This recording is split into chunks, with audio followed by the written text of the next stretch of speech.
Hello, my name is Michael Trojanowski. Good evening, everyone. Good evening.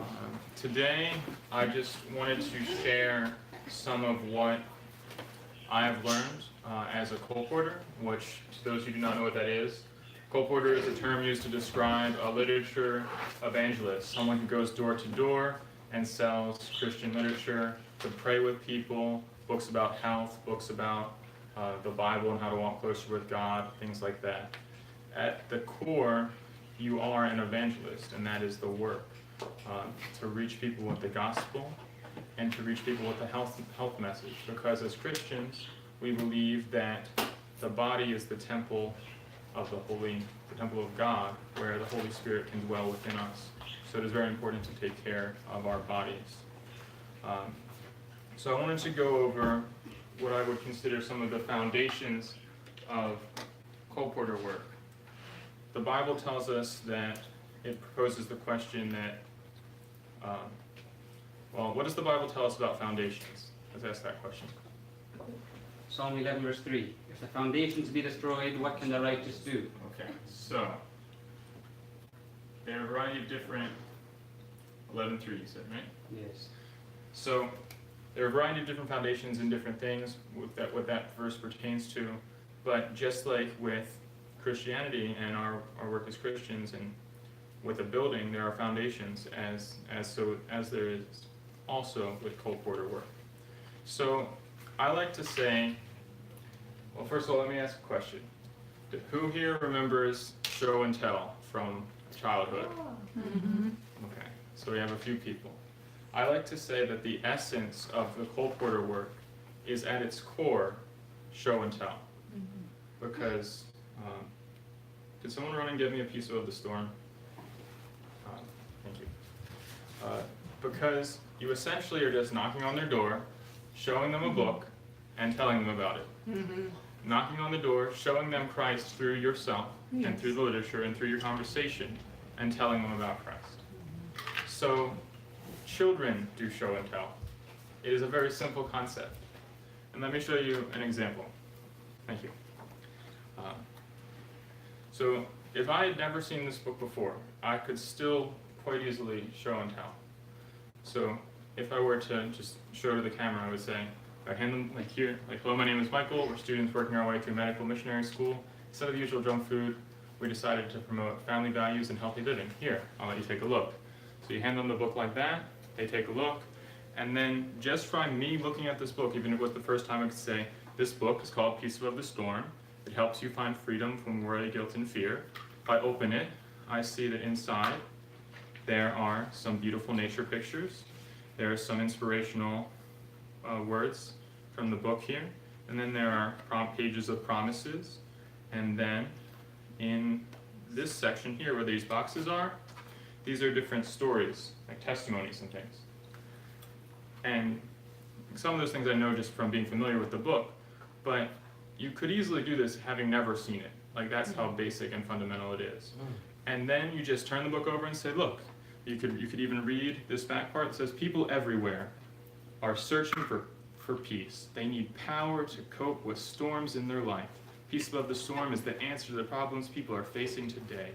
This is an all-time bestseller, printed in more than 100 languages, that has already brought comfort and inspiration to millions of readers. And then you say, look, in a bookstore, this one usually goes for $19.99, but people have been helping just with a donation of $10 to $20, and it helps me go to school.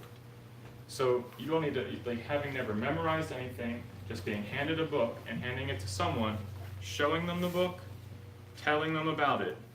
Like, that is really the essence of the colporter work. Amazing. That's great. And you could, like, just really end this video here and end this class here, because that's really all you need to know, is to pray and to go out and show people and tell people about these books and about Christ. And I really like to break things down into a simple form, because it's encouraging to know that you might not have your canvas perfectly memorized, you might be really uncomfortable with knocking on doors, but if you're able to show someone something and tell them about it, that's it. But I want to ask another question. Who, from those of you who did show and tell as a child, or just understand, or have ever done it in your life, What sort of things would you show and tell about? Some of your favorite things. Your favorite things, okay. Any other thoughts? That's the thing I was looking for. Something that's your favorite, something you really enjoy, something you're familiar with. So the more you love God and the more you are appreciative of the books that we have as a people, the books that we have as Colpouters, the more sincerely and effectively you can share with people. Because when I go to doors, I often turn, I forget what it's called. In this one, it's called Conquering Doubt is the chapter title. How to Deal with Doubt in the original book. They just changed the title of the book and the chapter titles in this edition. But everything else is the same, as far as I know.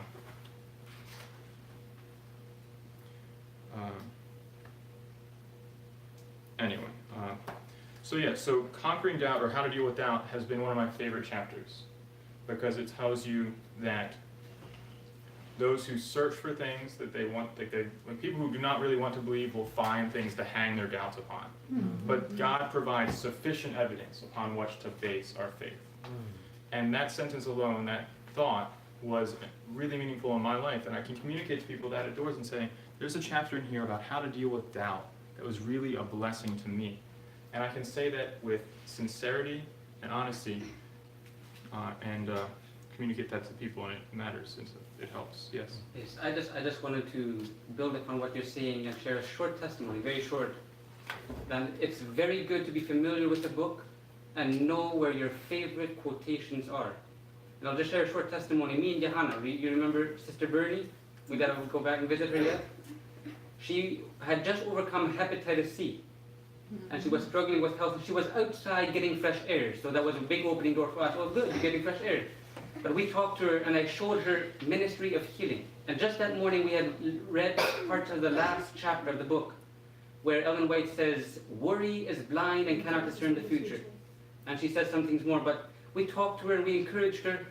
And I was showing her the book, and this morning we read this, so I showed her, I read it to her. Tears began coming out of her eyes. And the reason is because I could share it with her because I myself had experienced what was in the book. So that it was effective. Amen. And she cried, we could pray with her. And she said, if you ever have something, a health seminar or something, let me know.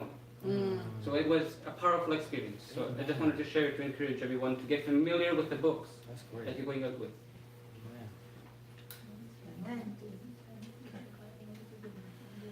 Thank you, brother. So, just another note is, you notice how when I gave the demonstration, and those of you know from the canvas, that one of the first things you say is, here, I'll let you take a look. And that is so critical, because when someone handles it themselves, they actually take a look, they see the pictures, they see the value, they see the encouraging words. By beholding, people are changed. And they can be changed from, I'm not interested, to I am very interested.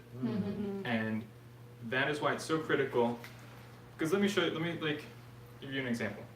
Like if you went to the store and there was clothing that you could try on, take to the dressing room, handle and touch, and then there was also clothing that was sealed in vacuum sealed packages on the shelf, and you couldn't really even tell what size it was. Which ones would you most likely buy? The ones you can handle. The ones you can handle, the ones you can touch, the ones that you can actually try on and see for yourself. And the same principle applies to the books. Like, if I'm like, oh, you should buy this book. It's great, you see? You want to say, here, I'll let you take a look, because you want people to look for themselves. Okay. So the next thing is, all right, so if show and tell is a foundation, does anyone have a guess as to what you would build on top of that foundation? What would be another part of the foundation, so to speak? Your canvas? Exactly. The next thing is, so show and tell, and the next thing is know your canvas.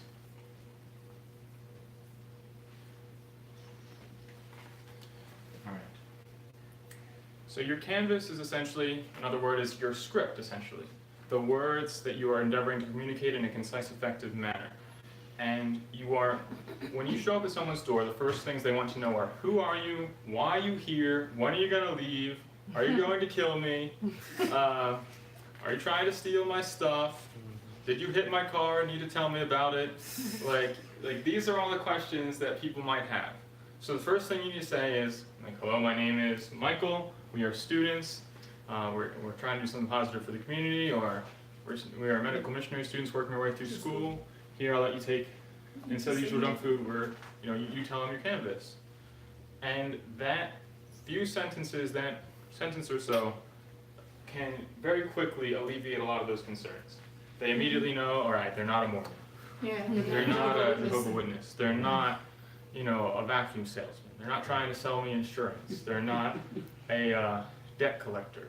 They're not trying to repossess my car. That's right. Cops. They're not the cops either. Yeah. DHS. Plus, most likely, most people, they don't hear, we're students working our way through medical missionary school, so obviously, they're gonna have an ear. Right. So, they're interested. They're gonna think you're a doctor.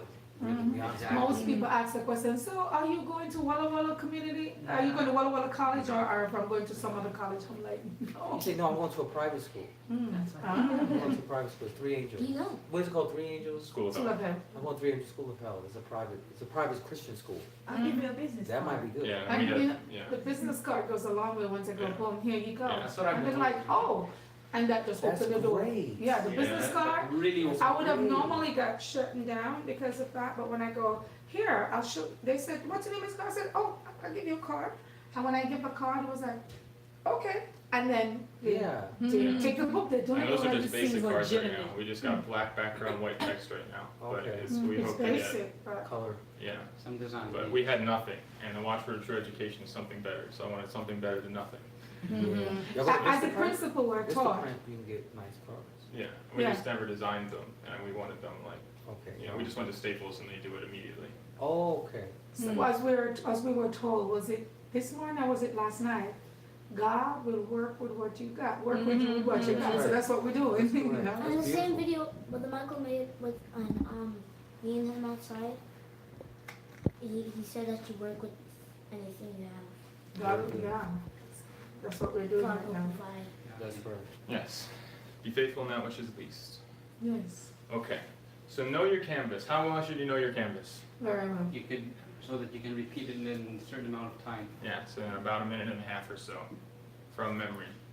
Which means you basically have to say, hello, my name is Michael, we're students working, like you have to be that fast. Really? Like you have to, like when I was trained, you had to be able to say it flawlessly in a minute and 15 seconds, or you could not knock on doors. Wow. Yeah. But you have to say it clear enough so that they The understand. thing though is, yeah, when you say it at doors, you say it much, much, much slower. Yes, Okay. because But this is just a demonstration of how well you know the canvas. Oh, Got it, okay, gotcha. okay.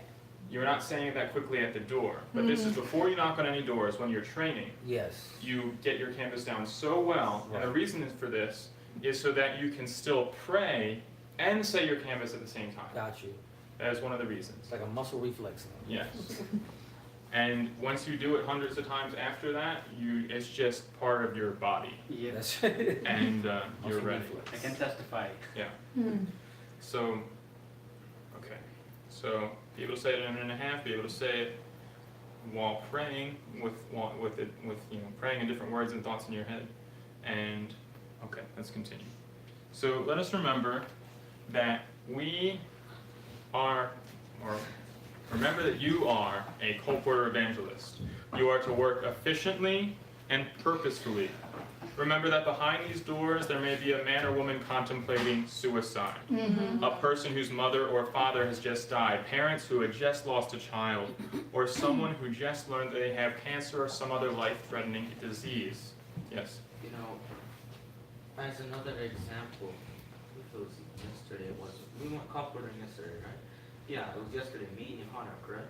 Yeah, there was actually a man, his wife died just 2 years ago. And an elderly man actually says like, thank you, So this came back to memory of what you said, the child could have died. Also we got, I remember one day in Colpouter and Brother Michael, I was heading back to the car and there was these two young ladies. And he said to me, go see these two young ladies. And I just went up and I said, excuse me, I said, can I just have 1 minute please? I won't take up too much of your time. And so the young lady put down her purse and stuff right behind her wheel.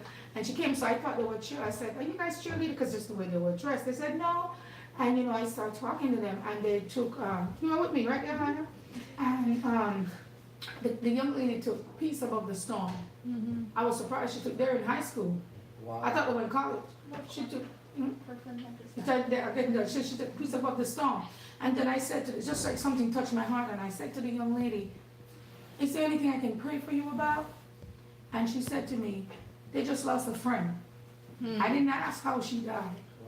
And like as Jesus said, how I long together like chicken under my wings, I just open my arms and I take the two young lady under my arms and I hold them to me.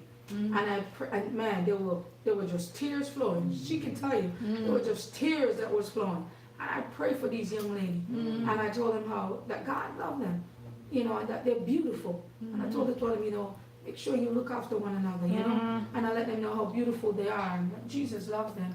And so it was a blessing. It's like, I think this Sister Anna says, like, you know, God spoke to Brother Michael to tell me to go because those young ladies needed us at that moment. And so it was such a blessing. And had we arrived a few seconds later, they'd be gone. Right. You know, had I, you know. I gotta get y'all's emails for that. I need some of these Well, testimonies. I'm gonna Put in can I the- say testimony? Put in the, Hold on, he's coming. Your time is coming. Hold on, he's going to tell you to talk. You have a question or comment? I wanted a Just testimony. testimony, but we can finish first. Okay. You can go ahead. You're going to be the last testimony until afterward. So it was me and Sister Jenna. You did not hear it. It was just me and Sister Jenna. Me and her were walking. No, me and her were going door to door. We met a lady. We met a man. He took Peace Above the Storm. And he was cleaning up his house. And so then we came to a Muslim. And we were speaking to the Muslim. He said, my kids go to Cross Point on Sunday. I did not go with them all the time, so I just told him, you can stop by our church someday. You got to look over and talk. You can stop by our church someday and see the pastor. And so we were speaking with him until we come down to a man that was in the Navy SEAL. He took the Great Controversy. Yeah, he took the Great Controversy, and then sooner or later I need to use the bathroom. Okay. Just the one that Okay. Okay. amen. So we could, at another time, we can share a lot more testimonies, but I just want to try and get through My heart. what I have prepared. So the point is that there are all sorts of people that we need to reach, all sorts of Yes. situations that people are in. And we want to reach these people. We cannot afford to walk lazily or carelessly or even slowly door to door. We are not simply door to door book salespeople. And we are more than just foods that heal sellers. Like we're not just going out telling people that they can eat healthy foods. We have that is the right arm of the gospel, but we opens the door. but we have the rest of the body of the gospel to give. We are more than Colpouter evangelists. We are also to go forth as Bible workers, as medical missionaries, to counsel, to point people to health, to point people to the health message, to point people to the Bible, to solicit Bible studies, and to answer people's Bible questions, to pray with people, to sit down, to eat with people, whatever it happens to be. So the Colpouter evangelism work is just what it sounds like. It is evangelism. The word evangelism contains the word angel, and the word angel is another word for the word messenger. We are going forth with a message. You are out there laboring for souls. Therefore, it is important to be wise in the ways that you interact with people, to know what to say and how to lead a conversation, to be discerning and perceptive, and to analyze the circumstances, the details of the home, such as if there are children's things around, if there's any Christian paraphernalia, to know who it is you're talking to before you even talk. it is important to know how to ask the right questions. So whether it is you're ministering to someone, whether it's developing a friendship, or meeting someone new, there's a very helpful acronym that you can remember when you are talking to people. The acronym is FORT. The first letter stands for family. One of the questions in the canvas is are there any small children in the home? You can ask this so you can know if you want to share the children's books. A question, adjustment to that question is, you could say, because sometimes I feel like it's awkward, especially as a man, to say, are there any young children in the home? Right. Yeah. I was thinking about that. So, like, as a woman, it's different, but, like, as a man, I might say, well, we also, in addition to these books we have for adults, we have some books for children. Do you have any children yourself or any grandchildren that might be interested? Like, that would be my adjustment, Right. like, especially as a man. Right. Because just these days, it's just sad how wicked the world is and how suspicious people are. But it's not their fault, the suspicious people. It's just the world warrants that suspicion, honestly. So people love talking about their family. They like talking about their vacations, like how their family is, if they're healthy and all that. Like, you know, when you talk to your friends, be like, how's your mom? How's your grandparents? How's your brother? You know, like this is a very personable thing to do. Right. The O stands for occupation. The people, in addition to their families, people love to talk about what they do. This is Right. what they devoted their life to. They generally will do it 9 to 5 almost every day. So they have a lot to say, usually, as to what they do. And this is to develop a interaction with them. You ask them what they do, they learn more about what you do, what you're about, things like that. The next letter is R. It stands for religion. You can inquire as to what their religious background is. One of my favorite questions to ask, two of my favorite questions were, do you have any religious background? Because sometimes people be like, because some people who are atheists now do have a religious background. And that question, and you can be like, then you can, it's a more open question. People say like, oh, well, I was raised Catholic, but now I don't believe that anymore. And for me, I could say, well, me too. You know, like whatever it might be, because whatever the question is. But you get an idea of where they're at, where they're coming from, and how to minister to them. If they're Islam, Jehovah's Witness, Mormon, whatever it is, there are churches out there who believe what we believe about the state of the dead. Churches out there who believe what we believe about a whole bunch of different things. They're one of my favorite quotes. It's found in Testimonies to Ministers. If someone could look up the keywords and find it for me, it would help me out because I do not have it. If you look up prominent and objectionable, you'll find it in Testimony to Ministers. Using my phone, right? So I could find it pretty quickly. All right. Prominent and objectionable? Yes, sir. Another question that pertains to family is, are you the one that cooks in the home or you just like to eat the food? You So know? Testimonies and Ministers, Yes. page 252, I think. Do not make prominent the objectionable features of our faith. Yes. Can you read it?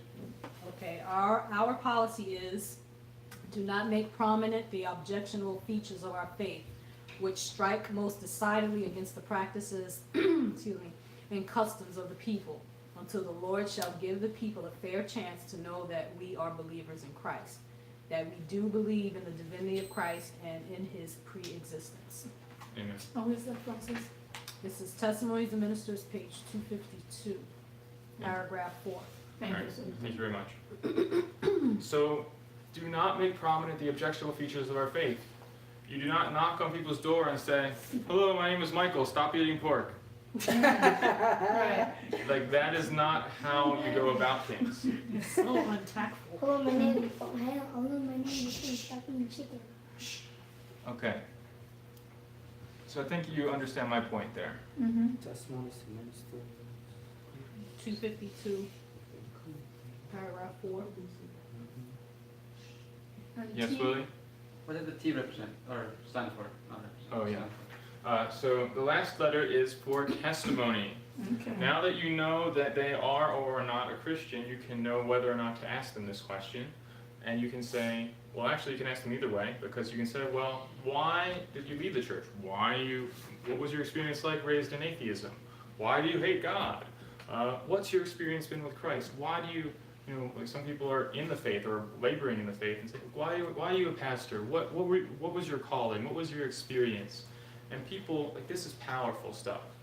The Bible tells us, and they overcame him by the blood of the Lamb, the word of, And by the word of the And testimony. by the blood of the by the blood of the Lamb and the word of their testimony. It's powerful stuff, and you can share yours. They can share, and like you can bless each other.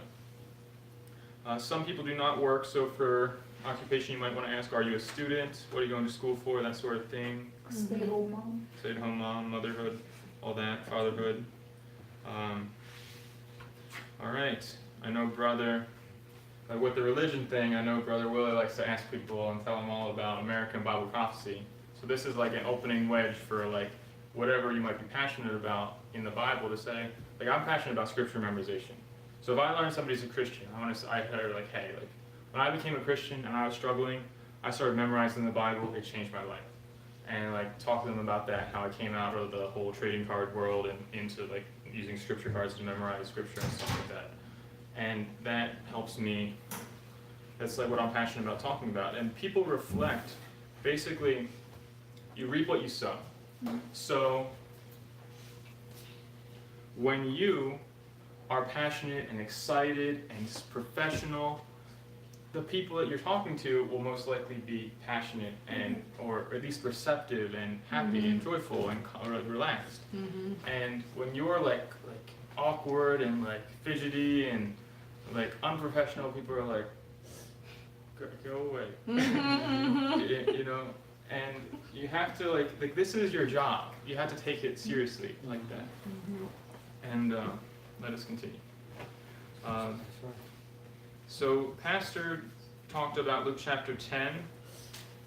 I want to go there because that is the direction of Christ, the very instructions of Christ as to house-to-house work and evangelistic work.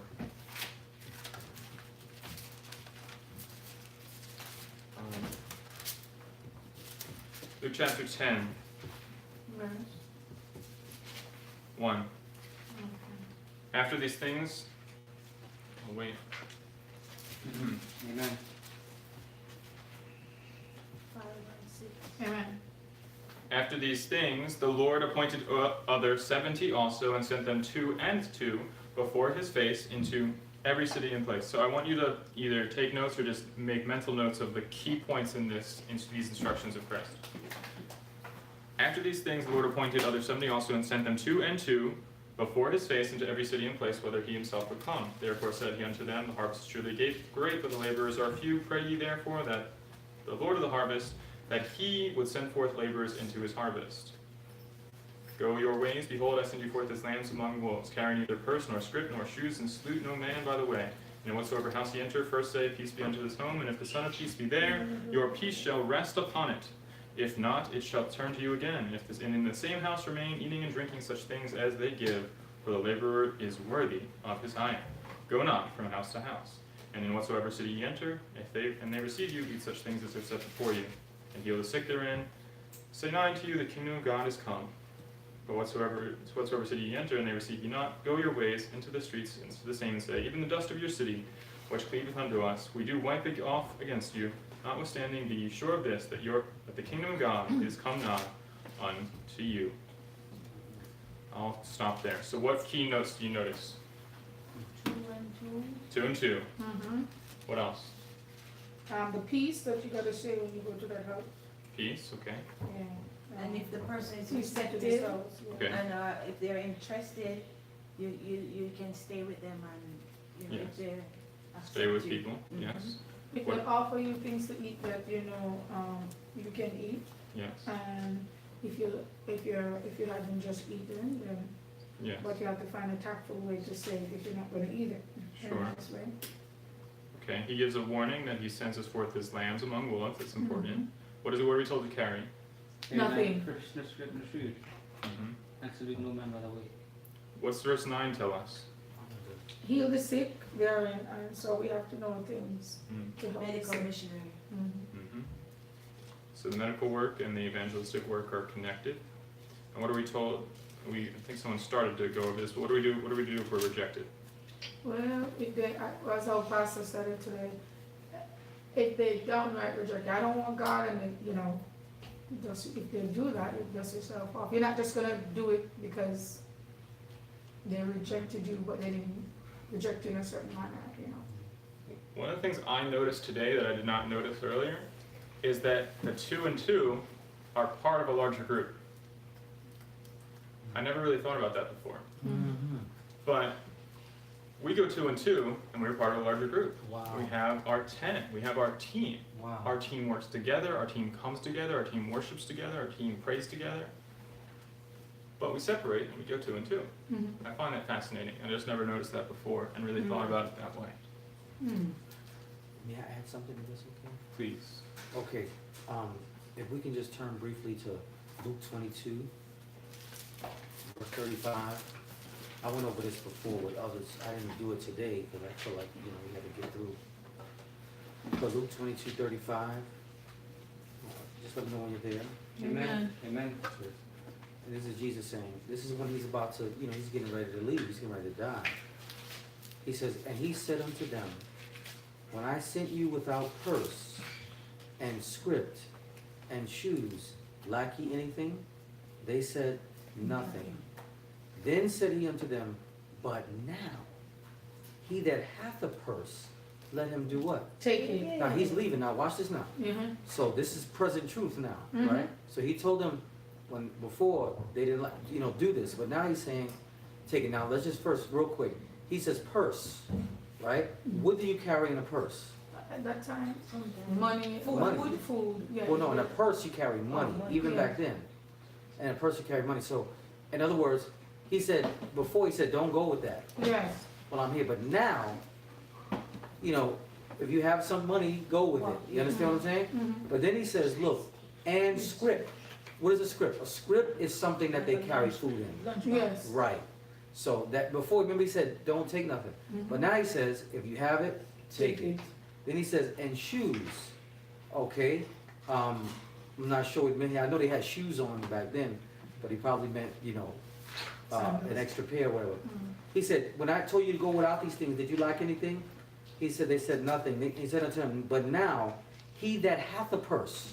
Let him take it. So if you have it, take it. You may need. He said, he that hath no, he says, and let him take it. And likewise, his script, okay, his sack with food. And he that hath no sword, let him sell his garment and do what? Buy one. Now watch this now. Okay.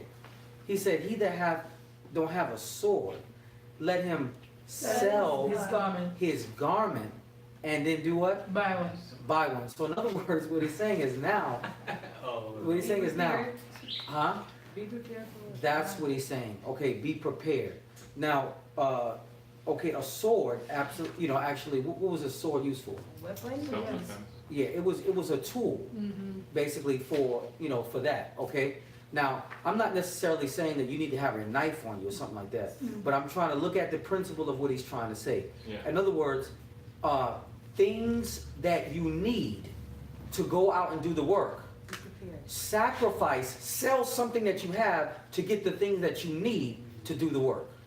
So in other words, if you don't have the books you need or the extra Bible to give to somebody or something like that, how am I going to get it? Well, sell something that you have. Sell your garment.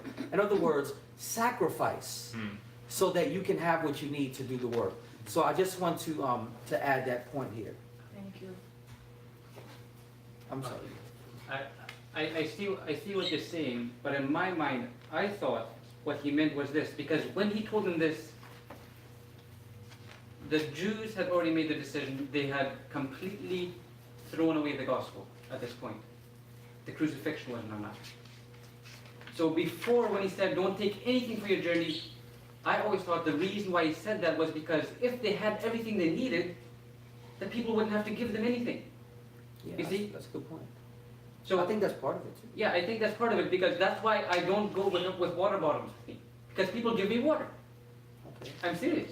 If I had water, they wouldn't offer me water. At the same time, we carry water in the van. Yeah, we carry water in the van, but So you get there's the like principle, both, right? there's a balance. There's a balance. Because you want them to be able, you want to give them the opportunity to minister to you. Mhm. Yeah. Because this is how God is judging them. Right. How they are treating us, how they are treating the poor, shows their heart, shows whether they're righteous or not. That's how Lot was proven to be righteous, That's right. the way he treated the angels. Yeah. So now when the close of probation came, now he's saying, look, the people have rejected me. Now prepare, because they're not going to give in you, they hate you. That's right. So that's how I came to it. That's a good point. You got a comment? I know, like growing up in Jamaica, I know, you know, some people make evangelism, they turn it into a different, like it's so ugly after. The enemy, if he gets away to infiltrate, he will. I know of people who they say they're Bible workers and they just live on other people. They don't even try to, you know, earn a living or anything, and it becomes a burden to the family. Sometimes they stay at people's house and it's like they're not leaving. Right. I know we are supposed to be welcoming and host people, yes, but there's a time for everything. Yes, correct. You know, I know people who and if you don't do it, they say you're selfish, That's and they right. give the family a bad Bad name, name, that's and right. you know we have to be so careful. The That's enemy, any way that he can get in, Right. he will. Right. And he has people who are working for him. They are in sheep clothing, but they are wolves. Wow. So have mercy. We Good need a balance. That's a good point. Yeah. Now, I seen the practicality of what Jesus told them. He told them to go sell what they have. If they have a sword, no, if they don't have a sword, go sell it and buy one. So, garment. Sell a garment and go buy one.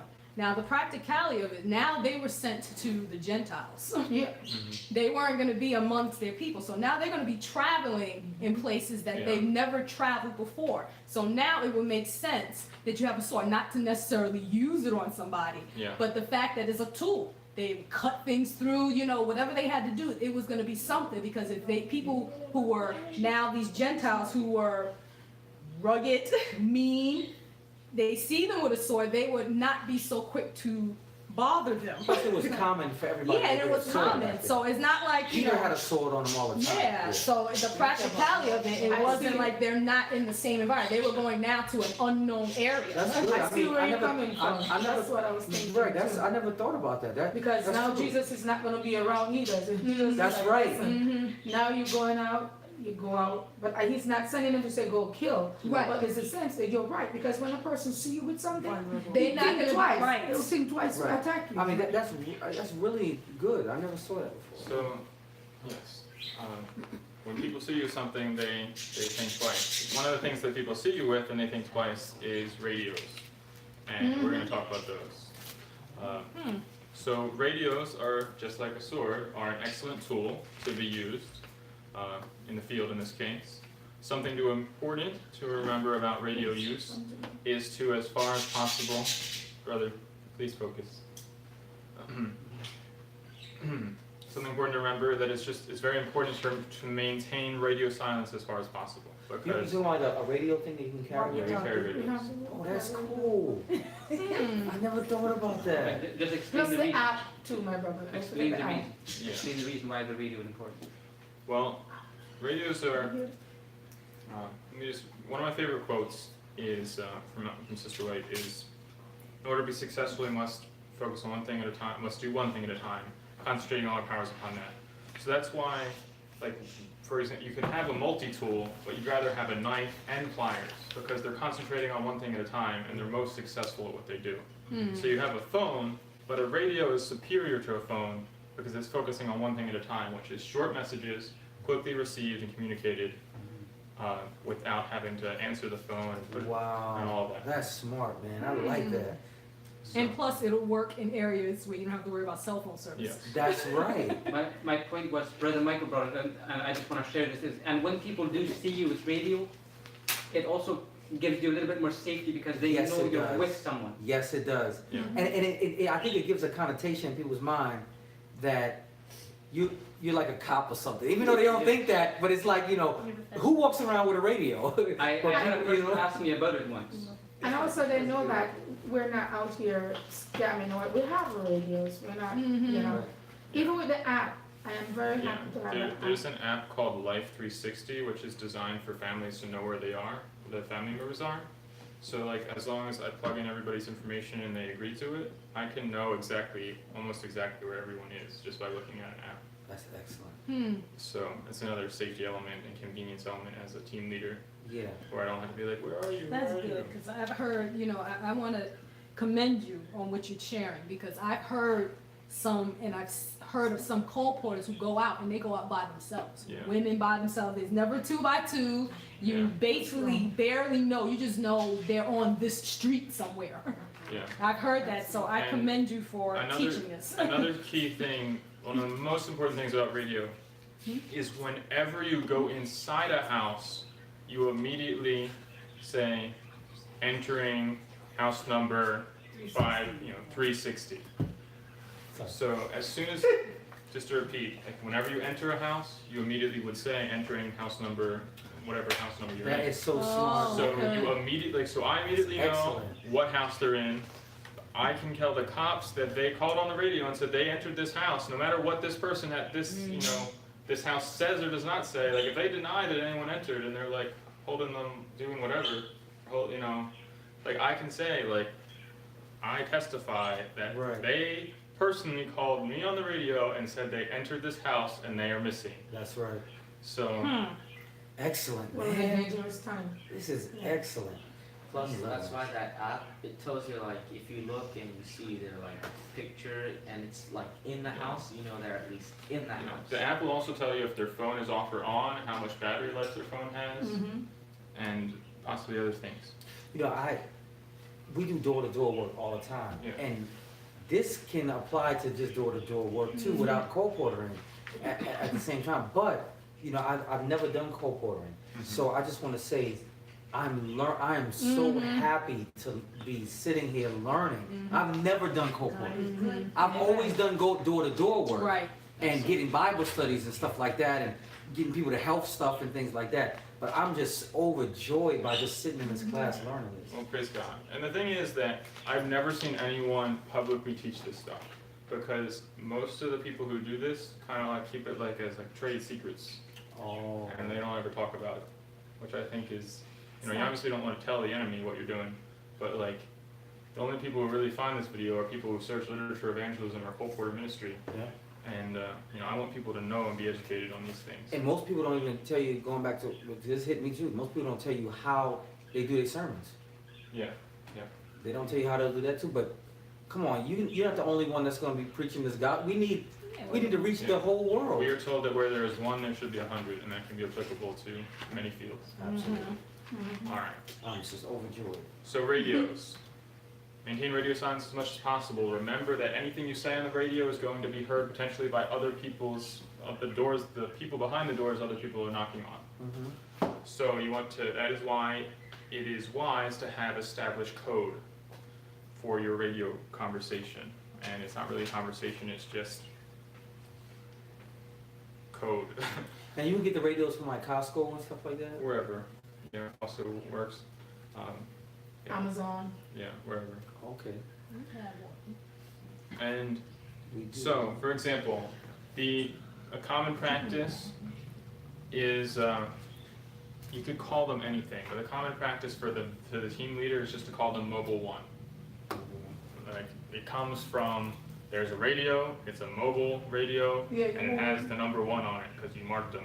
Yeah. And that's where it comes from. It's not really important what you call them, but that's just a common practice. Cheap squirrel. So when you press the button, you say who you are talking to, who you are, and then you communicate your business. Got you. So you say, One. Mobile 1, like if I was talking to my team leader, I'd say Mobile 1, this is Michael, and then the abbreviation for peace above the storm is peace, the abbreviation for lessons of love is love, abbreviation for real heroes is RH, the abbreviation for Prince of Peace, let me see.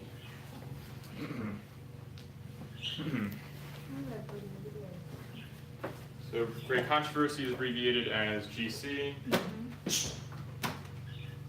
I would just call this Kids Cookbook. I don't know what else to call it. Never used it. Never sold them personally. I would call this Answers. God's Answers to Your Questions. You could call it, this is Ministry of Healing, called Pathways to Health and Happiness. You might just say Pathways in this case. Peace with the Storm is Peace. You could call this Answers also. It's this newer edition of the same book, or revised edition. You call this beautiful. This is beautiful in God's eyes. It's a women's devotional. And you just call this story time. And then there are a few other books. But basically, my point is, whenever you sell a book so that the team leader knows that you sold it and can restock you on it and keep track personally what's happening, you'd say, Mobile 1, this is Michael, peace, love, GC. I know that Michael, if the team leader now knows that Michael sold a Peace of the Storm, Lessons of Love, and A Great Controversy. I keep track. I know how much was in their bag when they left. I know that they restocked their handset. And now I just mentally and physically can keep track of what has been sold and all of that. And I can drive and restock them with books when that time comes. Another easy standard radio code is 10-4. Like rather than saying like, oh, I understand you, I hear what you're saying, I get it. You just say your affirmative, your response is just like, I hear you and understand, just saying 10-4. Another common radio code is the code 1020, which is 1020 is the equivalent of saying like location. So if you say Mobile 1 to Team Wolf, like Brother Willie, Team Wolf, Mobile 1 to Team Wolf, what is your 1020? He always makes fun of me because I struggle to pronounce wolf. There's an L in it, wolf. I know, it's just, I'm saying it, it's just like my accent. I always say it, I'm not a barking dog.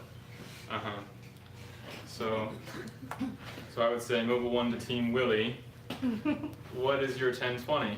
And that he would respond simply with the house number. He would not say the street or anything. He would just say 960. And that's it. What's key is like these radio things are public. So you never want to say like, oh, Mobile 1 to, or Mobile 1, this is Willie. I got like this massive $200 cash donation. I'm on the corner of 9th Street and Main Street, and I wonder what to do. Yeah. Somebody Rely on you. That's what you do. So it's really important to be tactful and wise with these things. Somebody else go show up beside This is something for class. You know what? This is a good, I gotta find this thing on YouTube. All right. Another common practice is the house warning communication. It's not necessarily what it sounds like. When a team leader is doing their job, they are scouting out territory. They are looking at streets, driving up and down, finding out where they want to drop people off next. They are restocking people with books. They're doing all sorts of things. They're taking small young children to the bathroom repeatedly. They are, doing all sorts of stuff. So they may or may not be around. So you need to communicate to them that you're almost done your street. So if you see your partner, usually what happens is, in Colpouter language, a street that when there's a street that meets with another street, this is called your T. So you would almost every single time you do Colpouter work, you're dropped off. If you're with me, you're going to be dropped off. The first person dropped off on the right side, and I say, go to your T, cross over, work back, and I pick them up here. Or I drop someone off on the right, someone off on the left. I say, go to your T, cross over, work back, and I tell this other person the same thing, and they meet somewhere. That's almost how every single drop is. Sometimes there's other things. There's a maneuver called a staple, which if there was a street like this, like that goes like a cul-de-sac type thing, but like sometimes there's like a cul-de-sac would just be like, like that. But sometimes there's like streets that go like this. And like this is what a staple looks like on the side, this part. That's why it's called a staple. So you go up, you staple, and you come cross over and you come back. So that's just some Colpouter language for basic drop-off things. Trying to remember where I was. So when you see your partner here, and you're here, and there's 5 houses in between, you would say, Mobile 1, this is Michael, 5 house warning. That way, when I'm way over here on the map, I can get to you in time, not have you sitting there. And it's really important. So when you say like 5 house warning, that means you have, There are only 5 houses before you're finished your street. got it, okay. Sometimes the house can be an hour long. I know. Mm. But he, So it's better that he's waiting than you're waiting? Yes. Okay. Yeah, because the team leader is never really waiting. They're Mhm. either praying, scouting, resupplying, or they might occasionally be waiting, but they're almost Mhm. never waiting. Got So the it. team leader is not going door to door. The team leader is basically taking Let me care of explain. corporate. If the team leader were ever to have a moment where he might be waiting, he would go door to door with one of the other team members. Gotcha. Because the common practice, contrary to your counsel, is to not have people go door to door 2 by 2, but to go street to street 2 by 2, where one person's on one side of the street, the other person's on the other. And if they need each other, they see each other, they're keeping an eye out for each other and stuff like that. Mhm. And they do it because, I think mostly for the love of money, because they're like, oh, how can we cut our team in half and have them go 2 by 2 and I go got much you. slower? Like the way that I do things is, I pray that it is for the love of souls. Right. And the way that other operations operate is often for the love of money. Mhm. Because we would be strictly, very ferociously reprimanded if we were to talk to somebody for like a half hour or like longer. Have mercy. And I just think that's just silly That's right. because we're there. You're evangelists. We're evangelists, and we're told to stay. Right. As long as the apostles would stay for days, I would think. That's right. They would just live there and be like, just teach me. Right. Come in, teach us the ways of the Lord. Mhm. Eat our food, sleep on our beds, Mhm. Whatever it is. So to stay there for 30 minutes, 20 minutes, an hour even, praise God that That's right. someone is willing to So hear you. listen, yeah, That's they right. could have slammed the door in your face. So yeah. Hmm. The other side of that, do you know about devil's rabbits, that terminology? Okay, I'm pretty sure if someone could check in that, if you look up devil's rabbit, pretty sure you should find something. But the basic concept is how, just if we look at nature, what is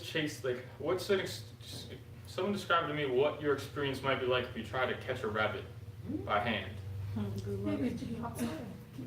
Every Oh, time you yeah, jump right. at it, it jumps. So it's just you're spending all this time not doing anything productive, and it just keeps on going and going and going. We get it. Sister White uses this terminology, if I'm not mistaken, called, and if it's not Sister White, it's just the Colpouter language.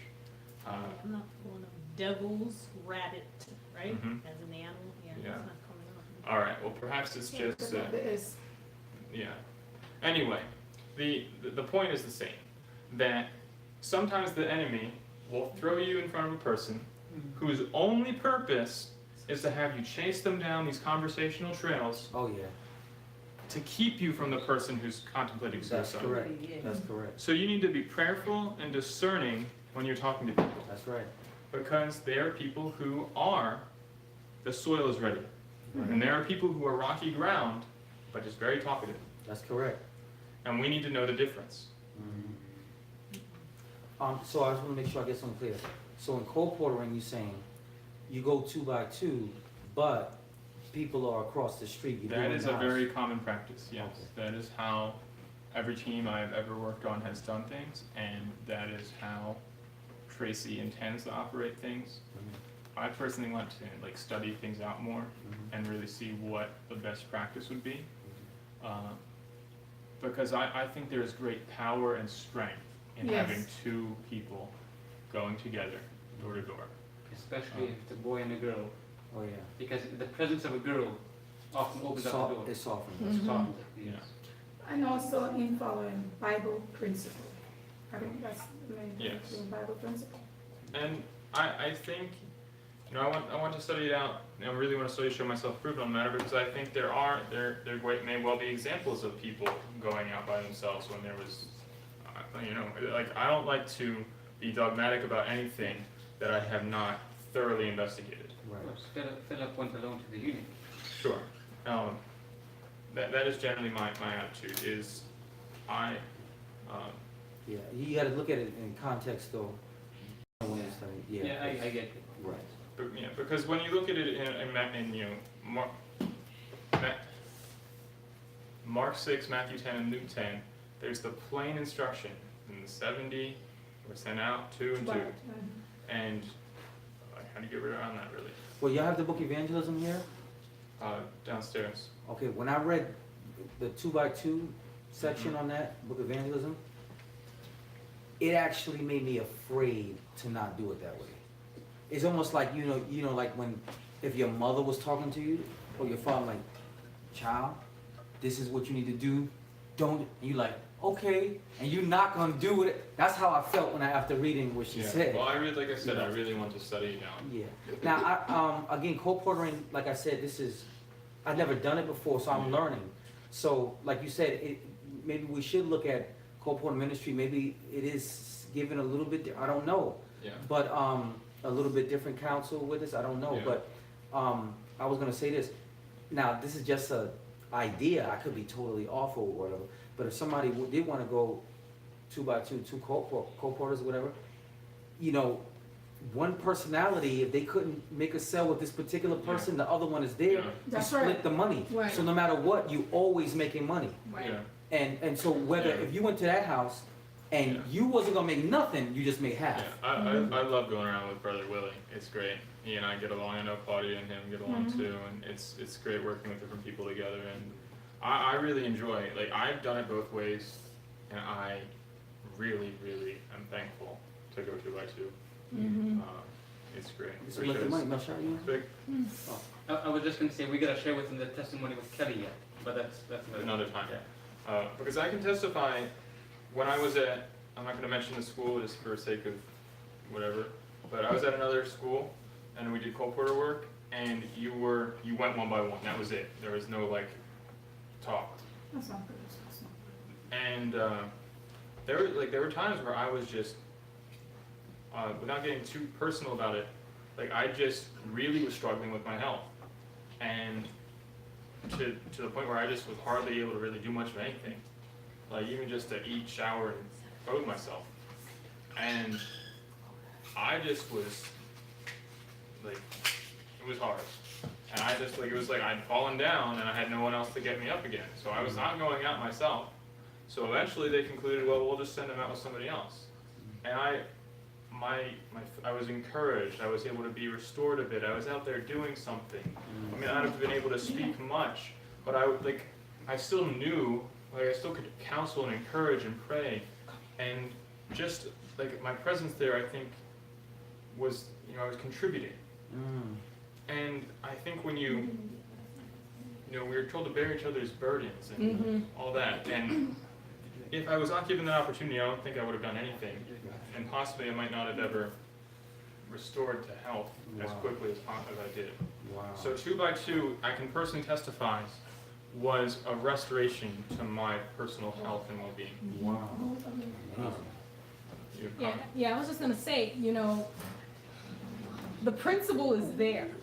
And when Jesus sent people out, it was obviously to do evangelism, to do some kind of door-to-door work. So the principle is there, just like when you do Bible studies with someone.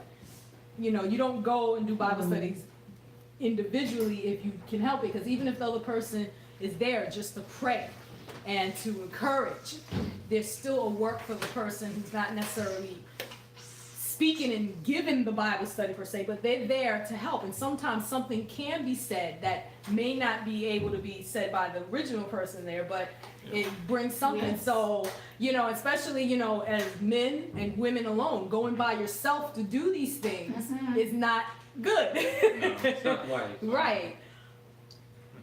See, Sister Claudia here talked about how Peter, like someone might have the demeanor and character of John or the character of like similar qualities. Like anyway, my point is, Peter and John were a good team. Yes.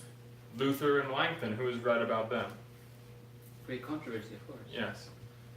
Luther was very headstrong and like Langton bold. kept a balance. And Langton was more reserved He and balanced calm, them. and they balanced each other out because when Oh, Langton would be yes. quiet when he should have spoken, Luther would speak. Right. And when Luther needed to settle down, Langton was there to be like, settle down, brother. That's right. That's right. You Paul know, and Silas. So- Paul. there's power Yes. in Two. the combination of two. Now, of course, we understand in practicality, if there isn't anybody to do the work and you're by yourself, you just got to be really careful because Jesus at first, when he set out, he went out by himself and then he acquired disciples and Yes, stuff like that. But if there is people there, I think we need to go. sure. Yeah, because, you know, even like Sister Jenna come up on some things this week, and she had to shield or shame from seeing those, or rain from seeing those things because people come to the door in their birthday suit. You know what I mean? What? So can you imagine? I think to myself, Lord, what if she was by herself, dark coming on? You don't know what could have happened, you know? So 2 by 2, I think, is a good principle because especially now, we have to recognize we're not in the middle, we're not in the beginning, we're at the end. And right now, the devil is heated that we're going knocking door to door.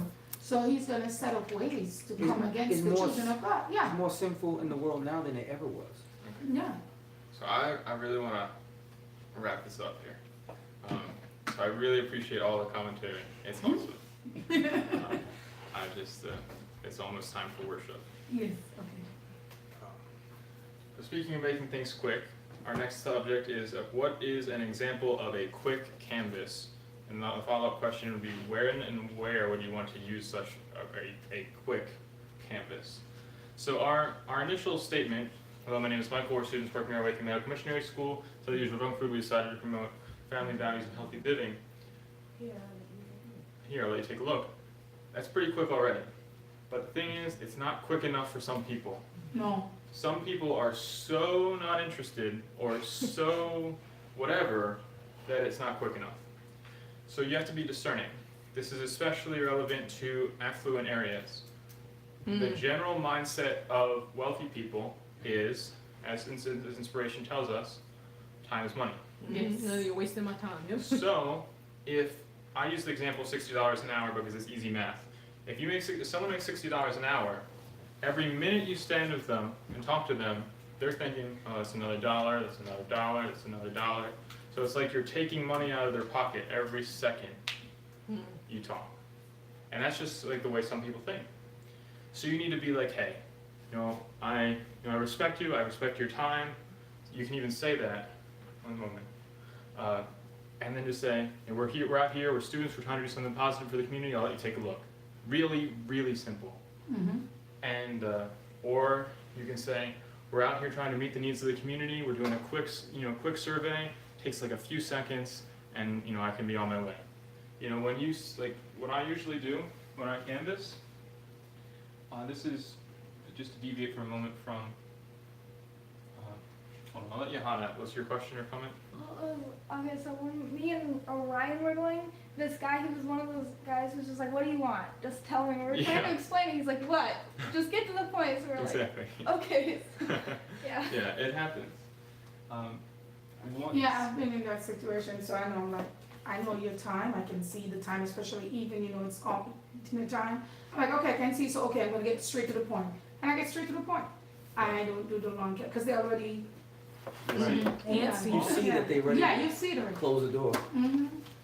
See, I'm a bit bolder than some when it comes to doing what I'm about to explain, but I really like it because it makes it quick and effective. Could you stand here with me and I can demonstrate? So if I canvas you come on camera if you're willing. So if I canvas you and I say, hello, my name is Michael, we're students working our way through medical missionary school instead of usual junk food. We decided to promote family values and healthy living. Here, I'll let you take a look. So this is a cookbook we have. This one in particular is about the kids cookbook, helps you and like your children, you learn about different ways to make some healthy food and things like that. And so as medical missionaries, we care about people's physical health, but also their spiritual health. So real quick before I leave, I just wanted to have you take a look at these books here. I just hand them all three at once, all two or whatever. Wow. And I just say, this book here is just about basic Bible answers, helps you get like understand like what happens when you die, like some people Hell. wonder like the truth about hell is an eternal burning place. Yeah, This book 1,000 here helps you years. find freedom for guilt and fear, beautiful nature pictures, pages with precious different promises. I really like the chapter about conquering doubt. It's been a great encouragement to me. And this last book is called The Great Controversy. It follows the path of freedom from the dark ages to America's role in today's world events. This book has helped thousands to understand today's headlines in light of Bible prophecy. One of my favorite quotes in this book is the very last sentence, because it goes all the way from the destruction of Jerusalem in 70 AD. Here's an illustration of that here. And it goes all the way to the second coming of Christ. So that's almost 2,000 years of history. And one of my favorite quotes here is this one: the great controversy is ended, the entire universe is clean. Or one pulse of harmony and gladness beats to the vast creation, from the minutest atom to the greatest world, all things, in their unshattered beauty and perfect joy, declare that God is love. So in a bookstore, if you look on the back of this one book, for example, you can see that this one goes for $19.99 in a bookstore. People help with just a donation of 10 to 20 for each book they are interested in. It really helps us go to school. Which book interested you most? And that's basically your whole thing. The reason I like doing it that way, thank you, is because if I go, oh, here's the great controversy. Here's Bible answers. That Here's takes longer. here's Christmas of the storm. Here's God's answers to your questions. Here's pathways to health and happiness. You know? Like, if I just am like I think people, at least my attitude is like, people grow weary with that kind of thing. Like, when are they gonna leave? When are they gonna stop handing me stuff? So I just am like, here's our health books. I just hand them like, here's all the cookbooks, and here's the plants that heal, and here's foods that heal, and here's all of it. Here's our health books. We care about people's health. We don't care about just people's health, we care about their spiritual health too. Here's our message books. And that's how I do it. Like, I've never seen anyone else do it. That's how I do it. And you sold books like that? All the time. Wow. Yeah. Now you tell us, now we know. Yeah. One thing with Peace About the Storm, I get that book with especially some women, most women, there's the song in it on page 51, is it says, Come Thou Fount. And then you sing it. And then I sing that little part, Sister Charlie. and I get that book sold, because I know the song that's right there. No, boy, you can sing, that's why. No, I can't sing. That's why you got some women. When you If I sing it, they... Yeah, that's true. But That's true. yeah. See, the thing is, the people at the door have most likely never had a colporteur come to their door. So whatever you do is what they think you're supposed to do. And that's like, when you realize that, you realize they're not like, oh, they just messed up their canvas. They said that that real heroes, how's it go? Hold on. Heroes record some of the greatest Bible heroes from the Yeah. So they said real heroes record some of the greatest Bible heroes in the Old Testament and not from the Old Testament. How dare you come to my door and get your canvas wrong? It's like, that's not how it works. That's right. Like, They don't people know have it. no idea who you are and what you're supposed to say. That's right. So you just confidently say whatever you say, even if you completely mess it It's up. still professional. And still And, go. and your attitude will be reflected in the way it's received. Amazing. So, I'll let you finish, because I want to keep you say This is encouraging to me because I look at you as you seem to be a reserved type of person. very And much so. in my mind though, is like, you're kind of afraid to do it because you think that you need to be so outgoing, but you don't have to be No. incredibly outgoing if you do your things right. I am extremely introverted, and I get physically exhausted when I do too much social interaction. It's like what I said today, Yeah. right? And the main reason I became a colporteur when I initially did was because I read the counsel that said, essentially, that there is no greater preparation for the work of ministry than that of the colporteur work. Wow. And I was just like, well, I want to labor for God. And if this is going to prepare me for it, even if it's going to be painful, and I'm going to really hate it, and it's going to be physically exhausting and uncomfortable, I will walk by faith. It doesn't seem like you hate it, Brother Michael. Well, that's because I don't hate it, it just That's is right. really uncomfortable, I you understand. know. So, all right, almost done. Next question. How do you canvass businesses and parking lots? Yeah, Mm-hmm. parking lots. Oh, yes, and festivals. So when they say no solicitation, you can't go. When they say no solicitation, you go until they tell you to stop. That's right. Oh, okay. I do that. All right. When the door says no soliciting, you knock on that door. Yes. You know, just a quick one. We knocked on the door one time, and so, I don't remember if it was a lady or a man.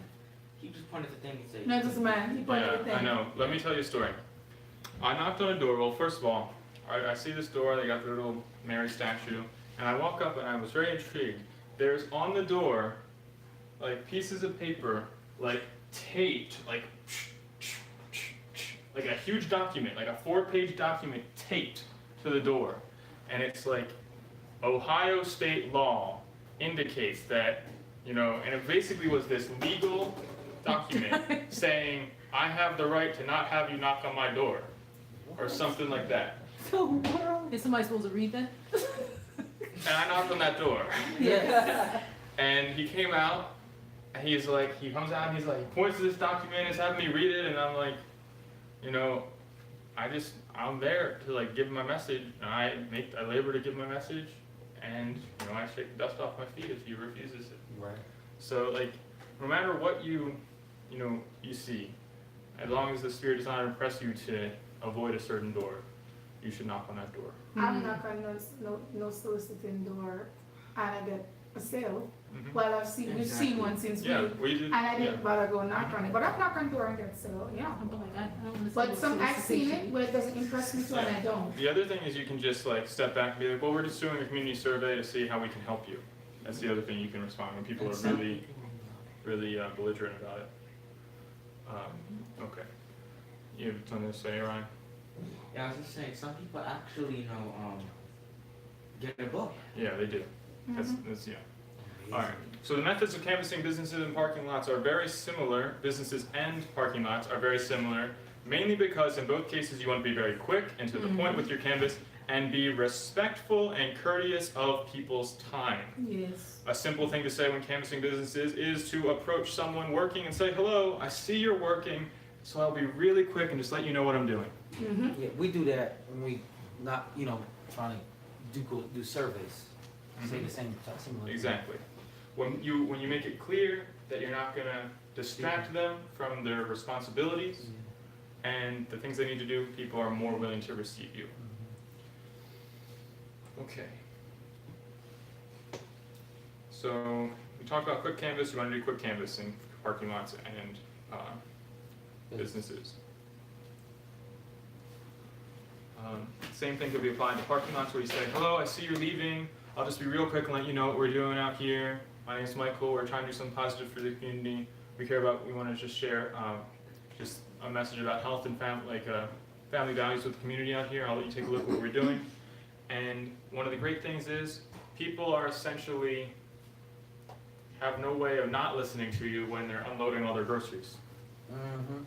So you approach them and be like, hey, hello, like, you know, and you can offer to help them if they like are someone who might need help. Mm-hmm. But just be really friendly. Like the Bible tells us, he that would have friends must show himself friendly. So befriend people. That's really what it's all about. Love people, befriend people, care for people, labor to heal people. Okay. Always talk to the people coming out of the store, not going into the store, because the people going into the store will tell the people in the store that there are people outside of the store trying to sell them books. So you always meet them like when they're leaving, when they're by their vehicle, as few as possible. That makes sense. Especially fruitful on Easter holidays, Easter, Christmas, even Valentine's Day probably, like seasonal times. Thanksgiving, you could have themed books that like lessons for love, like it's Christ object lessons. You're gonna sell. You sell a whole bunch of those around whatever day. Like people won't be like, hey, we're just selling these or something. Whatever you say, but people make hundreds of dollars selling just, you know, little steps to Christ like this, like in parking lots. Be like, hey, like we're leaving books with people on a donation basis. It helps out our, you know, whatever you say, and people just like spent their $20 bill and they cracked it. They have coins or Yeah. a few dollars, and people help with a few dollars or even pocket change, and you can have it's a great gift for your Christmas or whatever. Remember what this time of year is supposed to be remembering. Like we might not participate, but we can still. Right. We are Use it. counsel Yes. to Use That's the people who holiday. are Use the far more holiday. open and available at the time. Yes. As I also think, I don't know if some malls here actually allow, us giving out books, but, like big malls, you know what I mean? You have to catch him when he's coming out, I think he said. Yeah, but Yeah. at the same time, there's a lot of You- cars. Yeah. So with a lot of cars, You it have a means lot more of people. protection Exactly. from So being seen. exactly with that small little book, Oh, that would actually help. Mhm. So I'm thinking like around, times where like Sure. December, like Christmas times and, or like things, cause they're getting presents and gifts for Okay. people out there. So I'd give it So I want to try and finish the rest of this just in one go. Okay. All right. What do we do with receipts? Receipts are to be filled out after every encounter that involves a book, or any time that you have like someone's name, someone you want to pray with, someone that you can go back and do Bible work with, someone who needs medical missionary work. You are to be a good steward of all of that information, because that little pile at the end of these 3 months of school might not be used by you, but can be followed up by the local conference churches, our church, whatever it is. Like these are souls that the soil was ready to receive, and we want to go and nurture those plants. Okay, number on the receipts, you want to put the number of books sold, the number of books you gave away.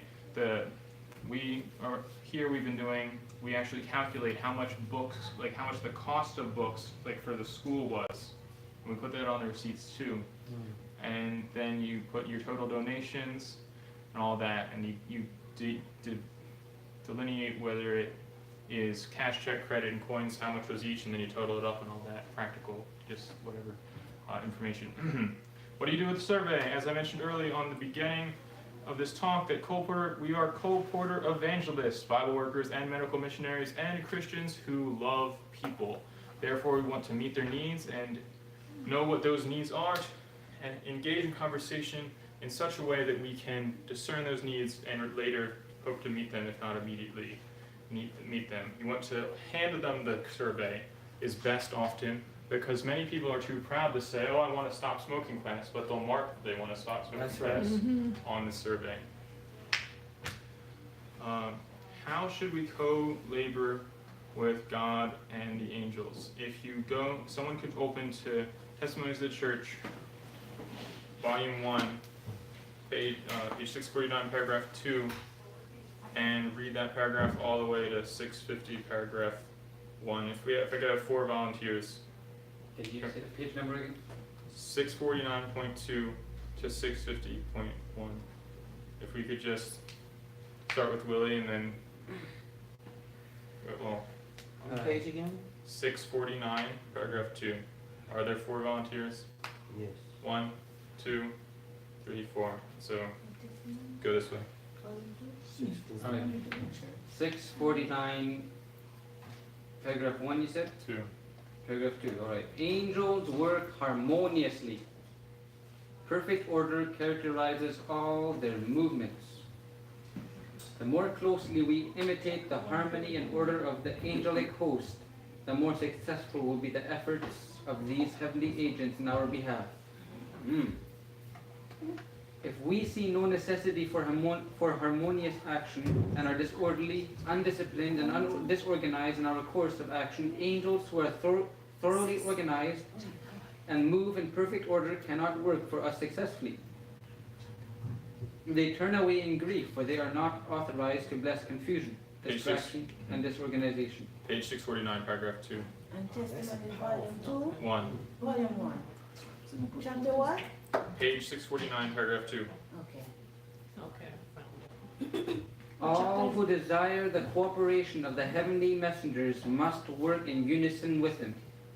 Those who have the unction from on high will in all their efforts encourage order, discipline, and union of action, and then the angels of God can cooperate with them.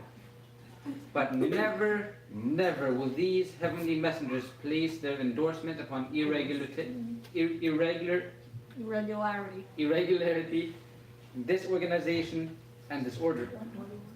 All these evils are the result of Satan's efforts to weaken our forces, to destroy courage, and prevent successful action. Amazing. Did you guys get it? 1 second. 49. Yeah. The next paragraph says Satan well knows. Who's next? I don't know. You can go if you Yeah, go ahead. Oh, you want me to go? Okay. Satan well knows that success can only attend order and harmonious action. He well knows that everything connected with heaven is in perfect order, that subjection and thorough discipline mark the movements of the angelic host. It is his studied effort to lead professed Christians just as far from heaven's arrangement as he can. Therefore, he deceives even the professed people of God and makes them believe that order and discipline are enemies to spirituality. That the only safety for them is to let each pursue his own course and to remain especially distinct from bodies of Christians who are united and are laboring to establish discipline and harmony of action. All the efforts made to establish order are considered dangerous, a restriction of rightful liberty, and hence are feared as popery. These deceived souls consider it a virtue to boast of their freedom to think and act independently. They will not take any man's say-so. They are amenable to no man. I was shown that it is Satan's special work to lead men to feel that it is in God's order for them to strike out for themselves and choose their own course, independent of their brethren. Want to read now? Okay. I was pointed back to the children of Israel. Very soon after leaving Egypt, they were organized and most thoroughly disciplined. God had, in his special providence, qualified Moses to stand at the head of the armies of Israel. He had been a mighty warrior, to lead the armies of the Egyptians, and in generalship he could not be surpassed by any man. The Lord did not leave his holy tabernacle to be borne indiscriminately by any tribe that might choose. He was so particular as to specify the order he would have observed in bearing the sacred ark, and to designate a special family of the tribe of the Levites to bear it. When it was for the good of the people and for the glory of God that they should pitch their tents in a certain place, God signified his will to them by causing the pillar of cloud to rest directly over the tabernacle, where it remained until he would have them journey again. In all their journeys, they were required to observe perfect order. Every tribe bore a standard with the sign of their father's house upon it, and each tribe was required to pitch under its own standard. When the ark moved, the armies journeyed. The different tribes marched in order under their own standards. The Levites were designated by the Lord as the tribe in the midst of whom the sacred ark was to be born. Moses and Aaron marching just in front of the ark, and the sons of Aaron following near them, each bearing trumpets. They were to receive directions from Moses, which they were to signify to the people by speaking through the trumpets. These trumpets gave special sounds, which the people understood and directed their movements accordingly. Is that my turn? Yes, sir. A special signal was first given by the trumpeters to call the attention of the people. Then all were to be attentive and obey the certain sound of the trumpets. There was no confusion of sound in the voices of the trumpets. Therefore, there was no excuse for confusion in movements. The head officer of each company gave definite directions in regard to the movements they were required to make, and none who gave attention were left in ignorance of what they were to do. If any failed to comply with the requirements given by the Lord to Moses and by Moses to the people, they were punished with death. It would be no excuse to plead that they knew not the nature of these requirements, for they would only prove themselves willingly ignorant and would receive the just punishment for their transgression. If they did not know the will of God concerning them, it was their own fault. They had the same opportunities to obtain the knowledge imparted as others of the people had. Therefore, their sin of not knowing, not understanding, was as great in the sight of God as if they had heard and then transgressed.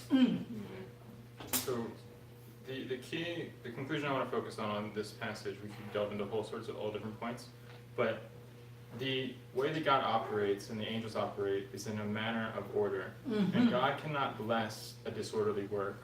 So we need to be very attentive and orderly in our business. Yes. So I really wanted to conclude, so I just have two final thoughts here.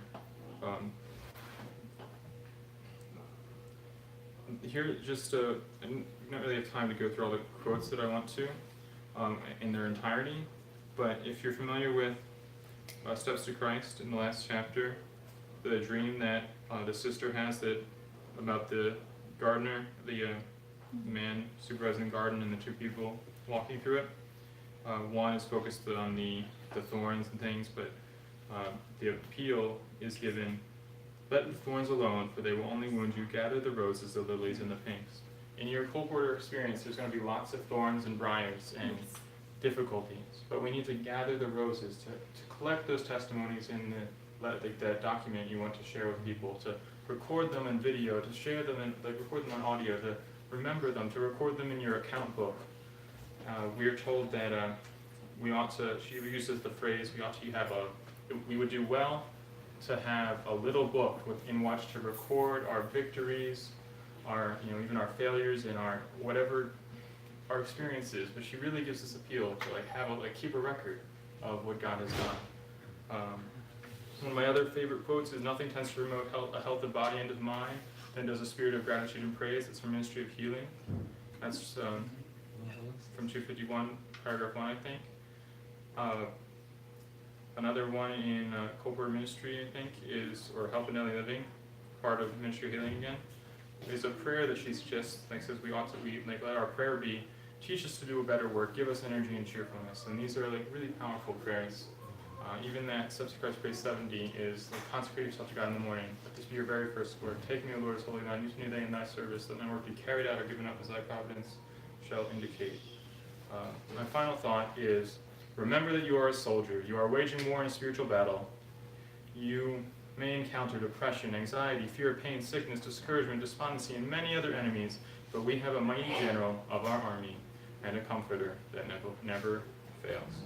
Amen. So let us pray. Amen.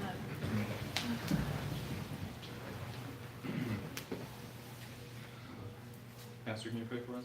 Sure. Heavenly Father, thank you so very much, Lord, for this wonderful class, Lord. We've been encouraged, we've been instructed, we've been taught, and we are filled with joy and gratitude from you in showing us how to labor in the field.